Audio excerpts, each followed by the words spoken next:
Digital హైవేగా రూపుదిద్దుకుంటున్న Hyderabad to Bengaluru హైవేలో అటు Microsoft data centre కి, ఇటు పోల్పల్లి సెట్స్, అటు ఇంటర్నేషనల్ ఎయిర్పోర్ట్ కి, ఇటు రీజనల్ రింగ్ రోడ్ కి చేరువలో ఉన్న బాలానగర్ హైటెక్ పార్క్ లో ఇన్వెస్ట్ చేయండి.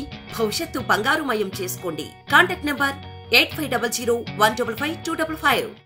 ఫైనాన్స్ మినిస్టర్ డిప్యూటీ సీఎం బట్టి విక్రమార్క గారు, నేను సివిల్ సప్లైస్ కార్పొరేషన్ యొక్క ఆర్థిక పరిస్థితి, అదేవిధంగా ఏం బడ్జెట్ ఈ సంవత్సరం కేటాయించలో చర్చించడం జరిగింది. వారు చెప్పినట్టుగా ప్రధాన అంశాలు ఏంటంటే, నిరుపేదలకి బియ్యం ఇస్తున్న సివిల్ సప్లైస్ కార్పొరేషన్ రాష్ట్ర వ్యాప్తంగా ప్యాడీ ప్రొక్యూర్మెంట్ చేస్తున్న ఈ సంస్థని ఆర్థికంగా నిర్వీర్యం చేసింది గత ప్రభుత్వం అనే విషయాలని వారి అంకెలతో వారు చెప్పడం జరిగింది. జస్ట్ మళ్ళీ ఒక హైలైట్ చేస్తున్నట్టు ఈరోజు రివ్యూలో సివిల్ సప్లైస్ కార్పొరేషన్ టిఆర్ఎస్ ప్రభుత్వం అధికారంలో వచ్చినాడు అప్పు 3,000 కోట్లు, ఈరోజు అప్పు 58,000 కోట్లు. ఈరోజు సివిల్ సప్లైస్ కార్పొరేషన్ నష్టం 11,000 కోట్లు. ఈరోజు civil supplies corporation per year interest burden 3,000 కోట్లు. ఇదంతా ఇది అసలు అంటే 11,000 crore 11,750 crore లాస్ బుక్స్ లో. ఇది వీళ్ళ ఘనకార్యం వల్ల రైస్ మిల్లర్స్ దగ్గర పెట్టిన స్టాకు అది ఉంటే వాళ్ళ బుక్స్ లో చూపెడుతున్నారంటే 15,000 కోట్ల స్టాక్ ఉందని. అది పూర్తిగా ఒక అస్తవ్యస్తమైన సిస్టము. దాన్ని ఇప్పుడు వాళ్ళు చెప్పే లెక్కల ప్రకారం 15,000 కోట్ల స్టాకు ప్యాడీ రైస్ మిల్లర్ దగ్గర ఉందని. సరే, ఈ సిస్టమ్ మొత్తం కూడా నిర్వీర్యం చేశారు. చాలా సివిల్ సప్లైస్ కార్పొరేషన్ డిపార్ట్మెంట్ ని గత ప్రభుత్వం బలహీనపరచడం జరిగింది. వాళ్ళు ఇయర్ ఆన్ ఇయర్ ఏ అయితే రైస్ కింద సబ్సిడీ వాళ్ళు ఇవ్వలేదు, ఇవన్నీ ఫిగర్స్ ఇప్పుడు బట్టి గారు కూడా మీకు తెలియజేశారు. ఆ విషయం మీద రివ్యూ చేయడం జరిగింది. నేను అయితే ఒకటి రెండు మాటలు మీకు చెప్తాను, ఎందుకంటే టిఆర్ఎస్ లీడర్స్ మళ్ళీ ఈరోజు ఇరిగేషన్ మీద మాట్లాడడం జరిగింది. నేను ఖచ్చితంగా చెప్తున్నా, ఈ రోజున్న కాంగ్రెస్ ప్రభుత్వం కృష్ణా రివర్ వాటర్ మేనేజ్మెంట్ బోర్డుకి కృష్ణా మీద ప్రాజెక్టులు ఇస్తామని చెప్పలేదు. ఇటువంటి బాతోని మేమేమి హామీ ఇవ్వలేదు. ఈ విషయం మొత్తం కూడా గతంలో ఏం జరిగింది, ఇప్పుడేం జరుగుతున్న విషయం శాసనసభలో చర్చకు పెట్టబోతున్నాము.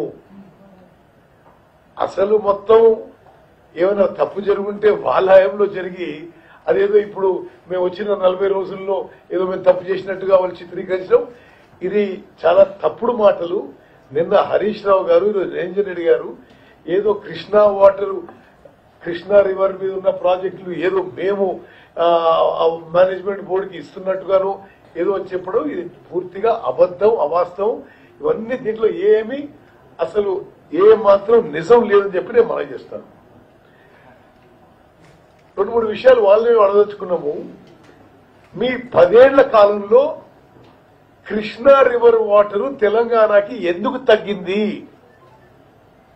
తగ్గిందంటే, మరి మీరు తెలంగాణ ముఖ్యమంత్రి కేసీఆర్ గారు, ఆంధ్ర ముఖ్యమంత్రి ఆనాటి ముఖ్యమంత్రి కేసీఆర్ గారు, అక్కడ ముఖ్యమంత్రి జగన్మోహన్ రెడ్డి గారు, వీరు హలాయి బలాయితో గంటల సేపు ఏకాంత చర్చలు జరిపి ఏం మాట్లాడుకున్నారో గాని, తెలంగాణకి గ్రావిటీ ద్వారా రావాల్సిన కృష్ణా నీళ్లు వాళ్ళు సంగమేశ్వర్ లిఫ్ట్ గాని ఇతర విషయాలు గాని వాళ్ళు డైవర్ట్ చేసుకున్నారు.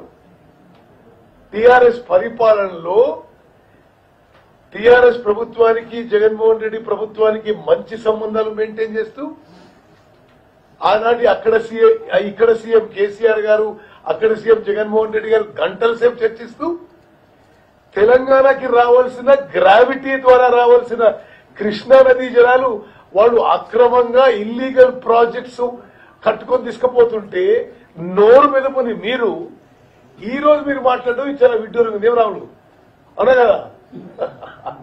అంటే ఒకటే చెప్తా మీకు, సరే వాళ్ళు ఎట్లా చేసిందో చెప్తా. ఒక ఉదాహరణ, వాళ్ళ ఇరిగేషన్ ప్రాజెక్ట్స్ పద్ధతి. అక్కడనేమో సంగమేశ్వర్ లిఫ్ట్ ఇరిగేషన్, మరి వేరే చోట డైవర్షన్ తీసుకోండి. కృష్ణా వాటరు టిఆర్ఎస్ పార్టీ అధికారంలో వచ్చిన తర్వాత నేను లెక్కలతో సహా చెప్తున్నా 8 to 10 TMC additional water Krishna నది నుంచి ఆంధ్రప్రదేశ్ ప్రభుత్వం తీసుకుపోతుంటే నోరు మెదమని వీళ్ళు అక్కడనేమో 8 నుంచి 10 టీఎంసీ తీసుకుపోతున్నారు. 2 టీఎంసీల కోసం గోదావరి మీద భారీ 1,00,000 కోట్లతో లిఫ్ట్ కట్టి 10,000 కోట్ల ఆర్థిక భారం మన మీద చేసిన ఈ టీఆర్ఎస్ పార్టీ వాళ్ళు మమ్మల్ని ఏదో మేము చేసినట్టుగా చాలా విడ్డూరం. నేను మళ్ళీ చెప్తున్నాను, కృష్ణా నదిపై గ్రావిటీ ద్వారా వచ్చే నీళ్లని వీళ్ళు ప్రతిసారి జగన్మోహన్ రెడ్డి గారు కేసీఆర్ గారు గంటలు చర్చించి ఏం జరిగిందో మాకు తెలియదు కానీ